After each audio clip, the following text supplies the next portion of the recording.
जय श्री राम दोस्तों, हमारे YouTube चैनल राष्ट्र के बाद चैनल में स्वागत है।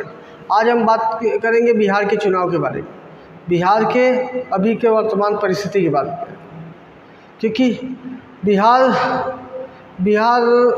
बीजेपी या एनडीए गठबंधन जिस प्रकार से गलती की है।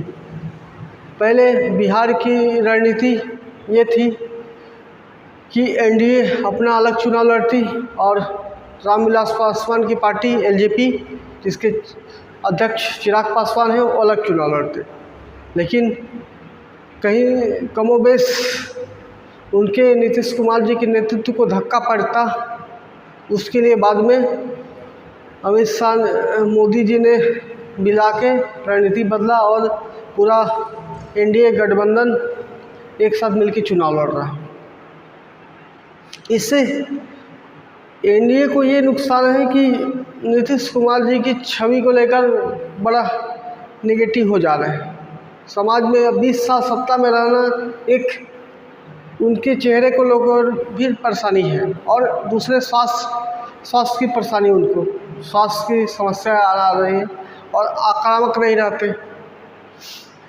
तो इस प्रकार से रणनीति बदली है और चिराग पासवान जी जितने भी सीटों में लड़ना चाहें, इसके मुख्य लीडर नीतीश कुमार जी ही रहेंगे। और एनडीए को ये सोचना चाहिए कि आने वाले 5-10 साल लीडर कौन होगा बिहार का, क्योंकि जैसा बदलता स्वरूप है, जैसी लीडरशिप बदल रही है, इस 20 साल में कहीं ना कहीं नीतीश कुमार जी के इर्द गिर्द राजनीति हो रही थी। और वहाँ जिस हिसाब से रणनीति बदला है भाजपा का, और नरेंद्र मोदी जी प्रधानमंत्री, वो भी डिफेंसिव हो गए, क्योंकि वो प्रशांत किशोर के बोलने के बाद कि जितने ट्रेन हैं बिहार से अहमदाबाद गुजरात जाती हैं, उसमें मजदूर ही तो जाते हैं, 10-15 हज़ार की नौकरी करने तो जाते हैं। उसके लिए मोदी जी वंदे भारत एक्सप्रेस ट्रेन या दुनिया भर के सेंट्रल ट्रांसपोर्ट के, रोड ट्रांसपोर्ट, ये सबको बताना कम कर दिए हैं। और एनडीए गवर्नमेंट भी घिरने लगी है रोजगार के मुद्दे पर और पलायन के मुद्दे पर। बड़ा आक्रामक प्रशांत किशोर चल रहे हैं। इस बदली हुई राजनीति पे सबसे बड़ा धक्का एंटी इनकम्बेंसी का असर भी पड़ रहा है एनडीए को, क्योंकि इतने साल से सत्ता में रहे नीतीश कुमार, उसकी भी समाज में थोड़ा एक छवि बनती है कि इसको बदला जाए। बूढ़ा व्यक्ति क्यों, नौजवान व्यक्ति होना चाहिए। पहले की रणनीति ठीक थी। अगर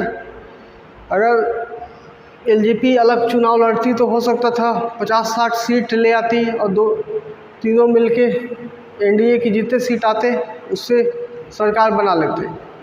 लेकिन अब स्थिति वहाँ ऐसी हो गई है कि हैंग असेंबली का परिदृश्य दिख रहा है, या फिर विपक्ष महागठबंधन को जीत होती हुई दिख रही है, क्योंकि ऐसा माहौल बन गया है। मोदी जी डिफेंस मोड में आ गए हैं, आक्रामक जो होते हैं वो डिफेंस मोड में हो गए हैं। और ऊपर से अभी संघ की जो शताब्दी वर्ष की बैठक हुई, उसमें भी जो भाजपा को चार्ज करती है हिंदुत्व के मुद्दे पर, उसमें भी मोहन भागवत जी बड़े सॉफ्ट तरीके से मुस्लिम को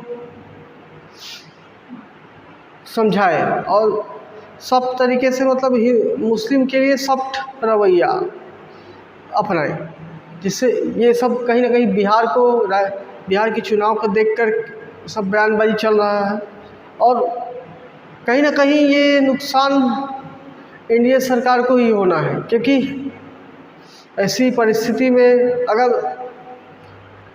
अगर एनडीए ऐसी डिफेंस मोड से अभी से 2 महीना पहले से अगर ये डिफेंस मोड है, ऊपर से विपक्ष आरजेडी महागठबंधन बड़ा वोट चोरी के मुद्दे पर आक्रामक है। राहुल गांधी जी के हर रैली रोड शो में भारी भीड़ की मात्रा होती है, मतलब एक सुनामी एक सुनामी भी बोल रहे हैं उनके इंडिया गठबंधन के लोग। और एक बदला बिहार का नेतृत्व है, कैसी परिस्थिति है। और एक तो कांग्रेस के वरिष्ठ नेता ये तक कह दिया कि मोदी जी जब बिहार चुनाव हार रहे हैं तो खुद की माँ को गाली दिलवा के मामला अपने पक्ष में लेना चाहते हैं।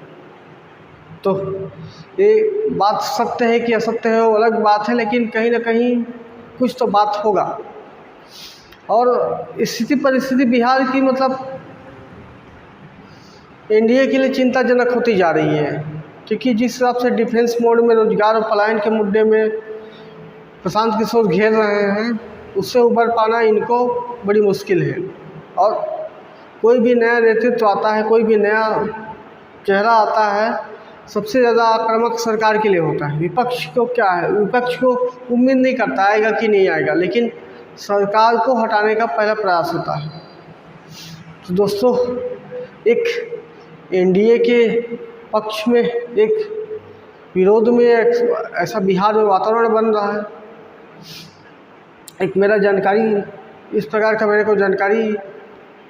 को ऐसा लगता है।